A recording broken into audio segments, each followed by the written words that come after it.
You're watching Throttle House. I'm Thomas. And I'm James. And as we all know, super SUVs are really, really stupid. So naturally, when BMW and Audi refreshed their really stupid super SUVs, they made them really stupider. So we're gonna race them.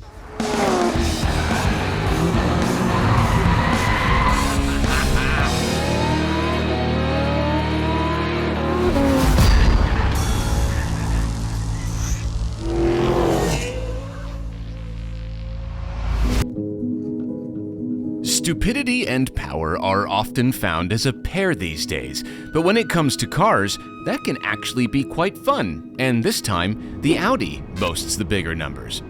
On paper, which as we know, BMW only uses to wipe their bums with and nothing more. But that does at least mean that the Audi, for once, should have the win here. Should.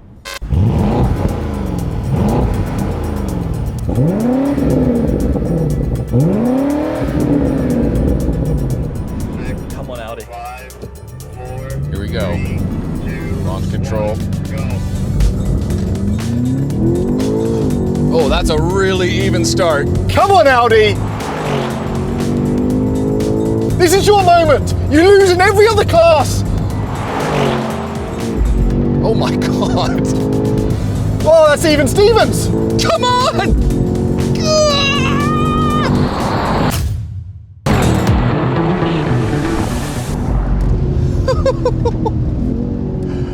Oh yeah.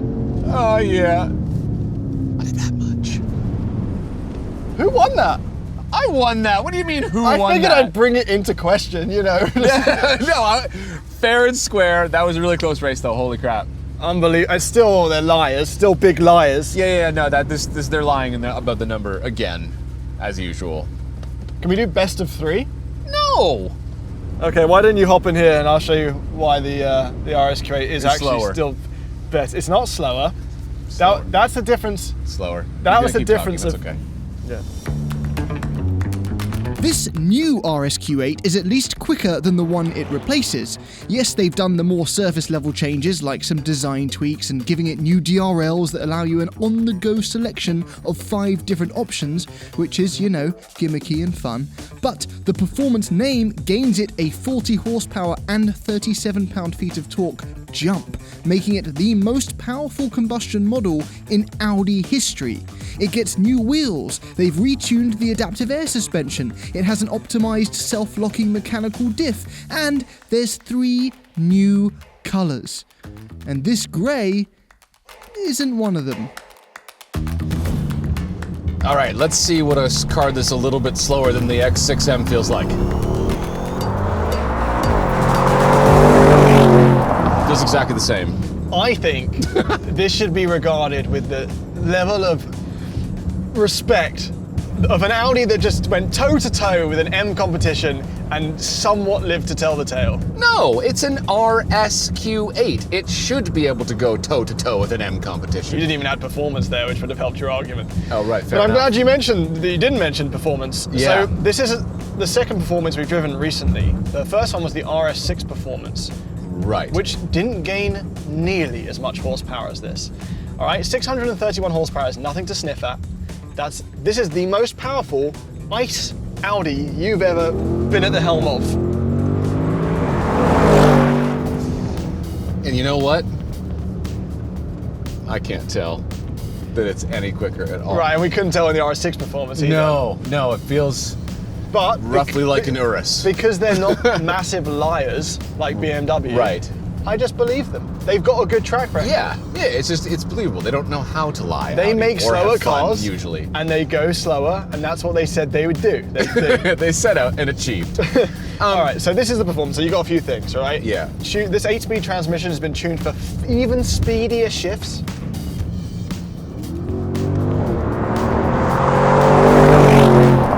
That's more fun than the BMW. Go ahead, continue. Right? This has the optional dynamics package, which not only gives it the sport differential on the rear, it also gives it the electromechanical anti-roll stabilization stuff. So it has motors on the axles, which is supposed to stop side-to-side jostle. And we have had a little go on a much more cornery location than this. Yeah. With this vehicle. And yes, it's very flat in the corners. No, it won't do a big skid. There you go. I want you to think of this car as stability. It's an Audi, but it's wicked fast. Right. This is a new exhaust as well. It has reduced back pressure, and it's lighter, and they've turned up the boost, so that's how they've got to those horsepower numbers. Okay. So it should sound better and just be better. Right, it feels exactly the same. So, from the perspective of just a vehicle that you want to live with and drive every day, which is what this car is very good at, it achieves that. It achieved it before, and it continues to achieve it. And that's a horrible piece of road we just did. This is a horrible piece of road we're on. And, it's a bit, echoey. And the ride is taut. This doesn't, if in comfort mode, this doesn't just turn into a Q8. But the Audi has always been the best, of the BMW and Mercedes and Audi trio at kind of just continuing to be an Audi, just a normal car that you can live with every day. I have fond memories of you drawing Stewie in the back of one of these. That's right. And it was the most accurate version of Stewie out of all the 3 cars we tested that day. I believe it was a picture of you, actually, that I was drawing. Open to interpretation. And I don't think the ride and the performance, and you can keep in mind you can only get the performance now. The ride and the performance is not compromised versus the older RSQ8. Yes. I think that the RSQ8, the same way the X6M 50i captures the best of BMW, yes. I think the RSQ8, all the best Audi things converge here. And even though it's a level above at a 50i, the Audis never get that insane as we just saw. They really, really don't. They are, they make sure that they're not too unhinged. And I've just got out of the new S5. Yes. And that thing, they've changed the interior quite a lot. This is still just past golden age, I would say. This is all golden age steering wheel stuff, and the dash. The double screen, the piano black is where it upsets me. This is an outrageous amount of fingerprints this everywhere. is a step in the wrong direction. And then they fully went the wrong direction. Ran into it with the S5. Exactly. But this has the $5,700 Bang & Olufsen sound system. Yep. It is incredible. The seats are wonderfully comfortable. It has $2,500 stitched and red accents everywhere. Yep. The matte carbon fiber package is a fortune. I get on with this. That's what I mean, the stability. I just get on with it. Yes. It's a very easy car. Yeah, and Urus, exactly. In Urus you get in and it's more theatre. And sometimes it beeps at me, and that's how I know it's talking to me. Fine, let's go try your thing. Okay. My Thing has also seen some updates. They've improved the all-wheel drive system, sharpened the engine, improved body rigidity and suspension for more poise at speeds, they say. They've given it better brakes, mild hybrid assistance, and some keen-eyed design tweaks that we'll talk about in a minute. And new exterior colors, for which this isn't one of them either. And like the Audi, the regular M version is no longer available. It's competition or nothing.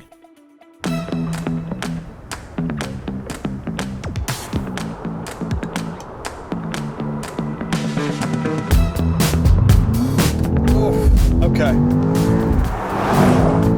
Yeah, that is 1 centimeter faster in a quarter mile. 1 centimeter, that's right. That you pay a lot for that centimeter. I can feel it in my boom. Immediately though, I realized that this is a smaller vehicle inside. Like this passenger area, and like I'm closer to you, which is the last thing I want. So like if you're looking for a bigger SUV that you don't need, like right away, the Audi's got it beat on big. I think we would both take the 5 as well, anyway, over the 6. Even if this has the X5. Yeah, even if this has a lower center of gravity and better aero for a drag race, which by the way, maybe the 5, I know the RSQ8 is sort of a coupe. That's true. Maybe the 5 would have lost. Or it would have matched. Yeah, but extra, sure. Okay. Yeah, no, I think that we've been over this before ad nauseum. I don't think that you should ever get the coupe versions of these vehicles. But it's a style choice, isn't it? Yeah, well, I think that's the issue I have. He's getting hot here. I just gotta. Sorry, instantly this is a fail. This isn't a new issue that I have, but you don't know what to do? I don't know what to do. I look at the climate control and panic. And also changing the M mode is setup. Setup takes me to the main menu. And then M mode is different. That's like for traction. I'm not complaining it's anymore. Not the stability. I need happiness in my life. Instead of happiness, you just get power. That should be BMW's new slogan. You see, it's got that BMW thing where it's a bit more like frantic, It's right? angrier. It's got something to prove. Yeah, it is. It's an angrier vehicle. It's trying to hide its lies. So what's different? This got a facelift last year, an update, significant update. Yeah, I have some new interior screens and visuals on the outside. Honestly, who cares? Like, they're broadly the same. Right. Some newer tech, right? But not the newest. No. This is the old steering wheel now. It's the old yeah, exactly. I noticed we've got the carbon fiber paddles now. Yeah. They're quite pretty. They look aftermarket. No, but they're real though. Yeah, they look aftermarket. Yeah, but Audi don't do anything with their shift paddles. They're super boring. That's true. Fair enough.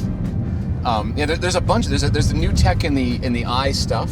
Yeah. And then there's like the newest generation of regular BMW interiors, which look way different to this. But this and the RSQ8 are the end of their cycles. These are the big shebangs that they're going out. Yeah. And this is rocking the S68. This is the S68 4.4 liter twin turbo V8, but it has the addition of a mild hybrid. Right, over the 48 volt, the start-stop helper thing. That thingy, yes. So basically all that does is fill in some gaps here and there and makes the start-stop smoother. Honestly, it smooths out the experience a little bit, but I don't actually remember, because since we've gone away from DCTs and BMWs and gone to the ZF8 speed, yeah, I haven't had any issues with smoothness and stuff pulling away in any almost BMWs. Too smooth. Almost too not smooth. Exciting enough. Exactly. The shifts in this are less fun than the shifts in the Audi. Oh, but it does pops. Yes, it does do bump, bump, bump, bump. Deep. Also, when you're flat out, the cannon fire baritone whump on the upshift it reminds me of the M8 competition. Remember that? I see, which is also it's in its last year, the M8. Is it? This is the end of an era, yeah. This is the end of an era. But flat out. Hear that one? Yeah, that actually rattled this piece of trim beside my arm. On that second shift, it really gives you a whump of bass. Well, this is sort of like the new M5, which we road tripped. Yeah. Is the wagon version of what this is. Until we get a new one of these, you have a choice. Yes. It's the X5M and X6M, or you go for the full wagon. And what we've been struggling with. Can you please take it out of the stiff suspension setting, because I got a couple fillings that I need to stay. Yeah, it's not as smooth as the Audi. Yeah, the ride is f***ing shit. This is I'm not even on a harsh road. No. This is where this car is the deal breaker. Instantly. Some cars have a deal breaker, and the ride of this is it. Like we've been debating, do you just get the wagon versions, which is basically an RS6 Performance, yes, and an M5, yeah, or why get the raised SUVs? The only thing I can think of is in places like LA where they've got the big curves. Culverts. Yeah, you want a little bit more ground clearance. I get that. Also, some people really put a lot of value on getting in and out easily. Right. I'm not saying that's a bad thing. I'm not making fun of them. No, yeah. Genuinely, This is you.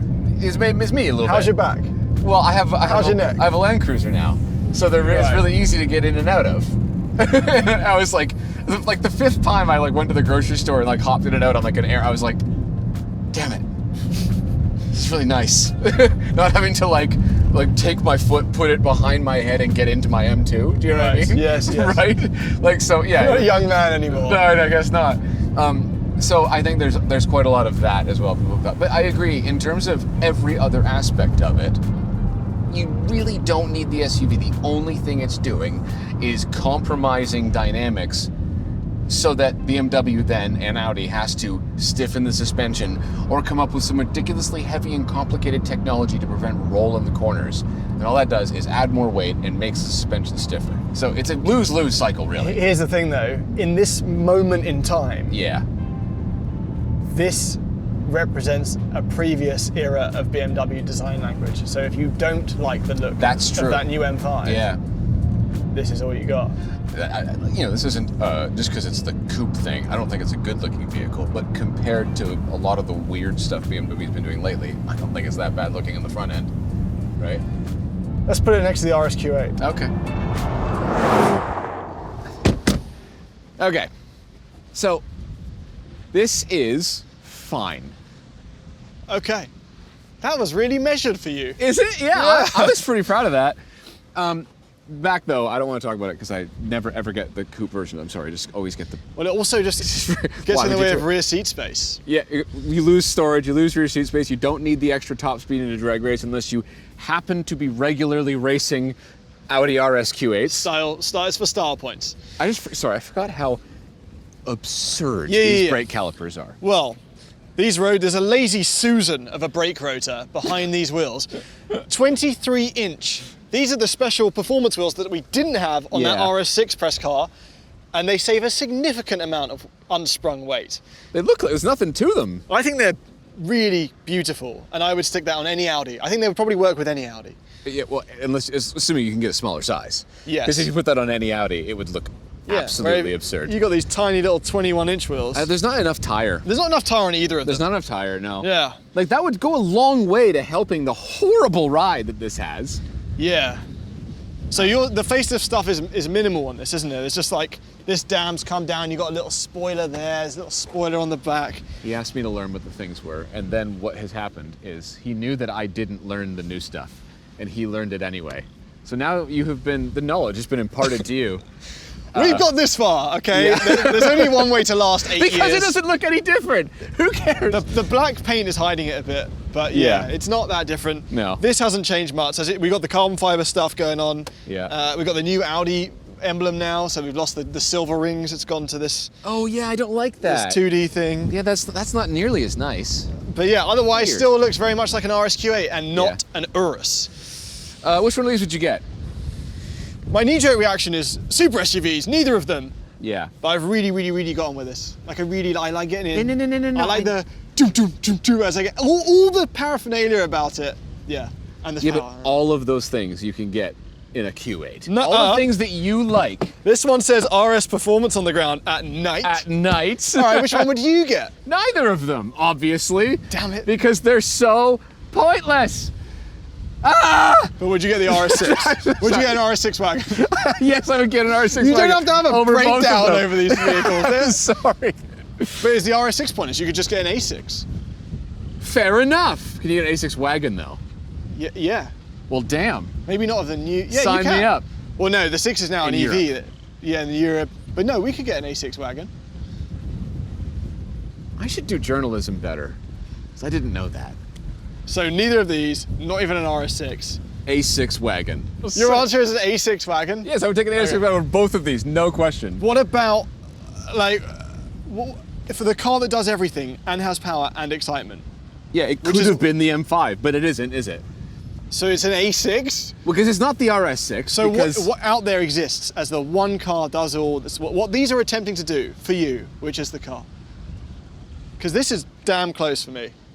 So is this just a general question? Like, yeah. What, like, of all the cars that exist? Exactly. The mission that these are trying to accomplish, which is all-wheel drive, comfortable, luxury, every day, speed, but fun and fast and you know, give me the tickle that I need when I want to really drive something hard. Yeah. M5 CS. Still. Okay. It's previous gen, but that's a fair answer. Yeah. Okay. So, extremely loud and incredibly close is the headline for these two SUVs. The X6M competition feels more aggressive and more single-minded as a performer, but super or not, the SUV is a class that values livability, and in more ways than one, the RSQ8 takes the lead there. And yes, at the finish line, compared to the BMW, it is a few centimeters short. But what large, ostentatious super SUV owner doesn't know that feeling?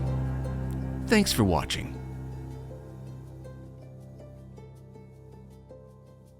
Hello! They don't care about you. God, they were exactly the right type of person to be a Miata owner. They were exactly the right Miata. guy. That was your NC. I know, and that was your ND. And they were both 40 years older than us. They were both us. 72-year-old men. With white hair and their wives. I long to be like that one day. Yes, there it is, yeah.